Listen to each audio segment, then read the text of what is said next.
Don't forget like, share, comments, and subscribe to the best Islamic channel and page Farooqi Media Service on YouTube and Facebook.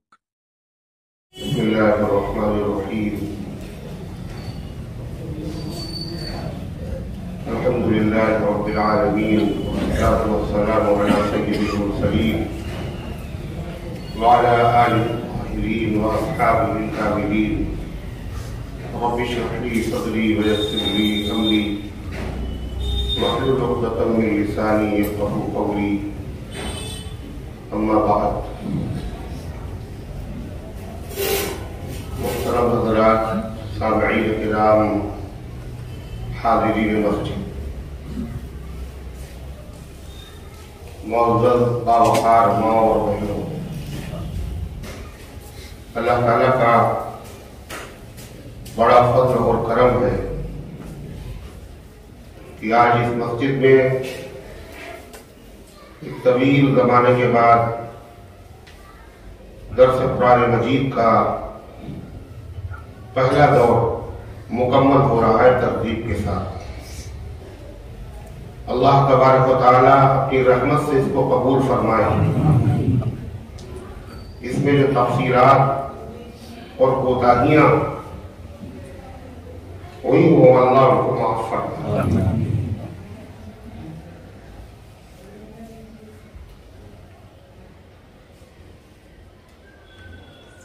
اور اللہ تعالیٰ اس کو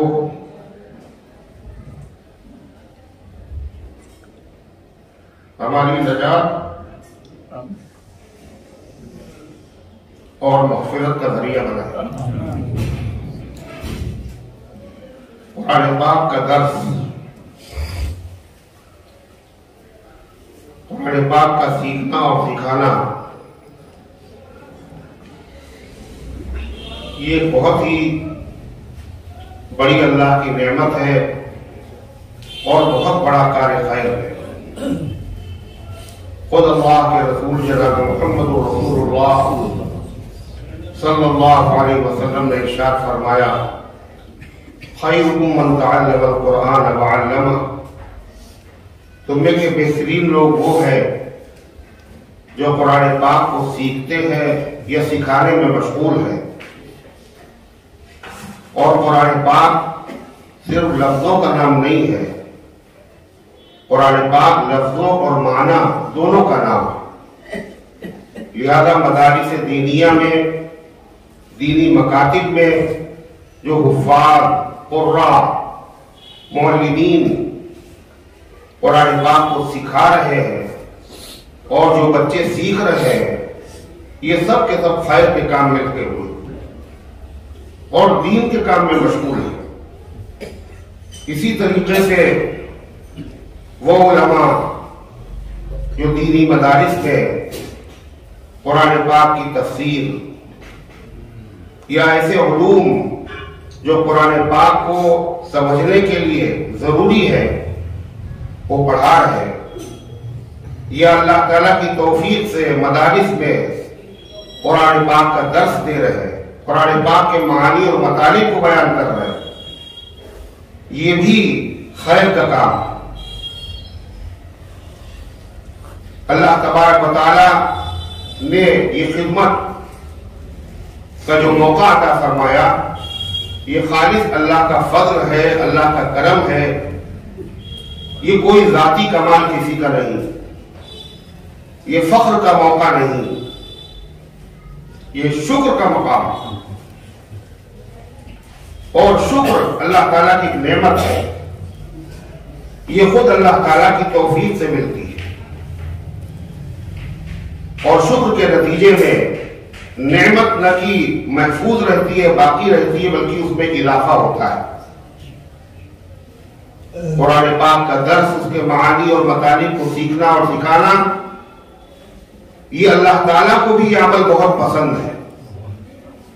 اللہ تعالیٰ نے قرآن کریم میں اپنے حبیب جناب محمد رسول اللہ صلی اللہ علیہ وسلم کو خطاب کرتے ہوئے فرمایا، فبشر عباد الذین یستمعون القول فیتبعون احسنہ، اے پیغمبر آپ خوشخبری سنا دیجیے ان ان بندوں کو جو قول کو سنتے ہیں، اور قول سے مراد قرآن کریم ہے۔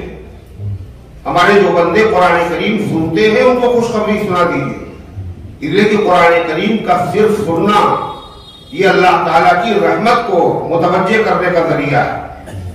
اللہ تعالیٰ نے فرمایا وَإِذَا قُرِئَ الْقُرْآنُ فَاسْتَمِعُوا لَهُ وَأَنصِتُوا لَعَلَّكُمْ تُرْحَمُونَ۔ جب قرآن پاک پڑھا جائے تو اسے غور سے سنو اور خاموش رہو، تم پر اللہ کی رحمت ہو۔ قرآن کے صرف سننے پر یہ وعدہ ہے۔ قرآن پاک کی اس آیت میں اللہ تعالیٰ نے فرمایا ان کو خوشخبری سنائیے جو قول کو سنتے ہیں، قرآن پاک کو سنتے ہیں، فَيَتَّبِعُونَ أَحْسَنَهُ، اور پھر قرآن پاک میں جو اچھی باتیں ہیں ان کی اتباع بھی کرتے ہیں۔ اور ظاہر ہے قرآن پاک کی ساری باتیں اچھی ہیں، مطلب یہ ہے قرآن پاک کی ہدایات، احکامات، معانی اور مطالب کو وہ سیکھتے ہیں اور اس کے بعد اس پر وہ عمل بھی کرتے ہیں۔ ظاہر ہے سنا تو صرف قرآن کے الفاظ کو جا سکتا ہے، لیکن اتباع کرنے کے لیے قرآن کے معانی اور مطالب اور احکامات اور ہدایات کا جاننا ضروری ہے۔ یہی مقصد ہے درس قرآن کا۔ اس درس قرآن کے ذریعے سے قرآن پاک کے معانی اور مطالب اور ہدایات کا علم ہوتا ہے۔ ہر دور میں اللہ تعالیٰ کے باتوفیق بندوں نے یہ مبارک کام کیا ہے، اور سب سے پہلے اس کا سلسلہ کہاں سے شروع ہوا؟ خود جناب محمد رسول اللہ صلی اللہ علیہ وسلم کا بعثت کا ایک مقصد قرآن میں یہ بیان کیا گیا، یعلمہم الکتاب والحکمہ۔ اللہ کے نبی صلی اللہ علیہ وسلم کتاب سکھاتے ہیں، وہ کون سی کتاب تھی؟ یہی قرآن پاک، حکمت کی باتیں بتاتے ہیں۔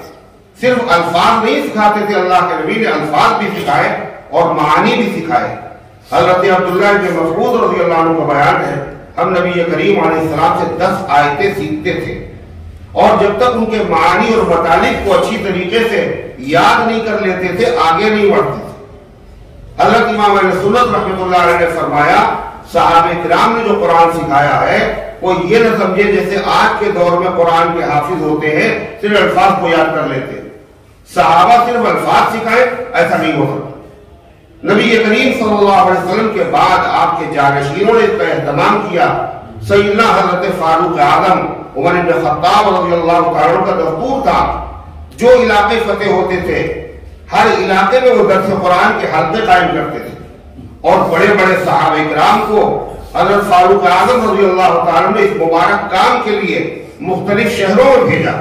حضرت عبادہ بن صامت رضی اللہ عنہ، حضرت معاذ بن جبل رضی اللہ تعالیٰ عنہ، ابو موسیٰ اشعری رضی اللہ تعالیٰ عنہ، ان تینوں بزرگوں کو فلسطین میں بھیجا۔ حضرت امام اہل سنت رحمۃ اللہ علیہ نے اپنی مشہور کتاب سیرت خلفاء راشدین میں لکھا، حمص میں تینوں کو بھیجا اور کہا وہاں قرآن کا انتظام کر کے 3 علاقوں میں تقسیم ہو جانا، ایک دمشق میں، فلسطین میں، اور ایک اسی طریقے سے حمص کے اندر ہے۔ چنانچہ حضرت ابو درداء رضی اللہ تعالیٰ جب درس قرآن دیا کرتے تھے فجر کی نماز کے بعد، لکھا ایک مرتبہ ان کی تعداد جب شرکا کی گنی گئی تو پتہ چلا 16,000 افراد اس درس قرآن میں شریک ہیں۔